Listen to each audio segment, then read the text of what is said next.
اور جان رکھو کہ جو چیز تم کفار سے لوٹ کر لاؤ اس میں سے 5واں حصہ اللہ کا اور اس کے رسول محمد صلی اللہ علیہ وسلم کا اور اہل قرابت کا اور یتیموں کا اور محتاجوں کا اور مسافروں کا ہے۔ اگر تم اللہ پر اور اس نصرت پر ایمان رکھتے ہو جو حق و باطل میں فرق کرنے کے دن یعنی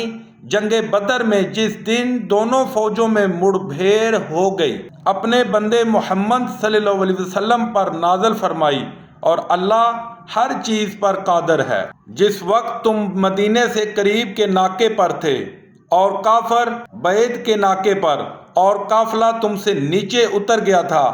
اور اگر تم جنگ کے لیے آپس میں قرارداد کر لیتے تو وقت معین پر جمع ہونے میں تقدیم و تاخیر ہو جاتی، لیکن اللہ کو منظور تھا کہ جو کام ہو کر رہنے والا تھا اسے کر ہی ڈالے، تاکہ جو مرے بصیرت پر یعنی یقین جان کر مرے، اور جو جیتا رہے وہ بھی بصیرت پر یعنی حق پہچان کر جیتا رہے۔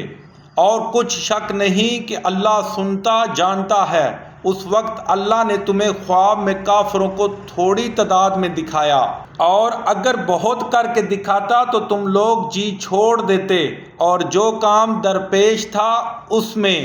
جھگڑنے لگتے، لیکن اللہ نے تمہیں اس سے بچا لیا، بے شک وہ سینوں کی باتوں تک سے واقف ہے۔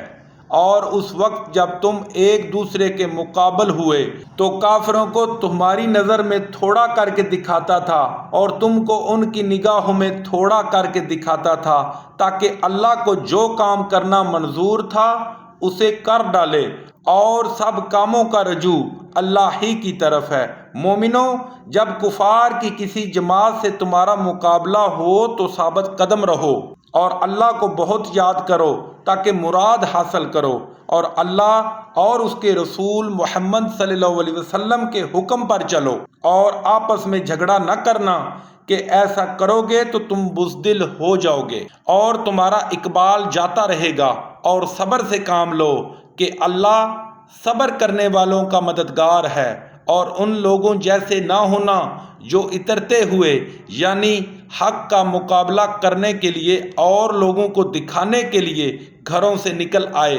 اور لوگوں کو اللہ کی راہ سے روکتے ہیں، اور جو اعمال یہ کرتے ہیں اللہ ان پر احاطہ کیے ہوئے ہے۔ اور جب شیطانوں نے ان کے اعمال ان کو آراستہ کر دکھائے اور کہا کہ آج کے دن لوگوں میں سے کوئی تم پر غالب نہ ہوگا اور میں تمہارا رفیق ہوں، لیکن جب دونوں فوجیں ایک دوسرے کے مقابل صف آرا ہوئیں تو پسپا ہو کر چل دیا اور کہنے لگا کہ مجھے تم سے کوئی واسطہ نہیں، میں تو ایسی چیزیں دیکھ رہا ہوں جو تم نہیں دیکھ سکتے، مجھے تو اللہ سے ڈر لگتا ہے اور اللہ سخت عذاب کرنے والا ہے۔ اس وقت منافق اور کافر جن کے دلوں میں مرض تھا کہتے تھے کہ ان لوگوں کو ان کے دین نے مغرور کر رکھا ہے، اور جو شخص اللہ پر بھروسہ رکھتا ہے تو اللہ غالب حکمت والا ہے۔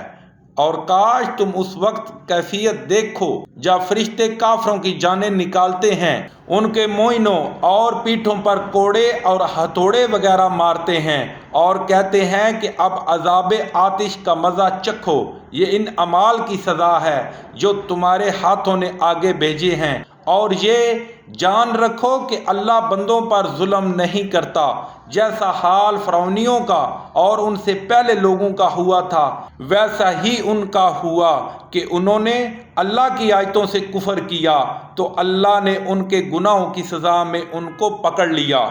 بے شک اللہ زبردست اور سخت عذاب دینے والا ہے۔ یہ اس لیے کہ جو نعمت اللہ کسی قوم کو دیا کرتا ہے جب تک وہ خود اپنے دلوں کی حالت نہ بدل ڈالیں اللہ اسے نہیں بدلا کرتا، اور اس لیے